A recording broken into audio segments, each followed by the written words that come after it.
আসসালামু আলাইকুম প্রিয় কলিজার ভাইরা, কেমন আছেন আপনারা সবাই? দেখেন, আমি একটা ভিডিও করতেছি নদীর পাড়ে। খুব অনেক সুন্দর, ভালো লাগে বন্ধুরা। দেখেন, নদীর ওপার থেকে এপার সিনাই ওই যে একটা পিকনিকের জাহাজ, অনেক সুন্দর, ভালো লাগে, তাই একটু ভিডিও করতেছি। দেখেন, এই যে চাউল ভিজে গেছে, তাই একটু শুকাচ্ছে ঘাট অঞ্চলে।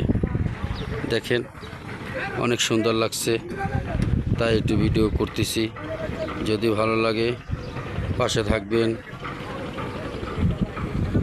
দেখছেন, খুব সুন্দর, তাই একটু ভিডিও করলাম। যদি ভালো লাগে বন্ধু করে আপন করে মনে রাখবেন, পাশে থাকবেন আর বন্ধ করে নেবেন। ওই যে একটা মহিলা যাচ্ছে, মহিলা জাহাজে যাচ্ছে। এই দেখেন গম দেখতে, ঘাটে প্রচুর কাম। তো রাখি তাহলে, ভালো থাকবেন, আল্লাহ হাফেজ।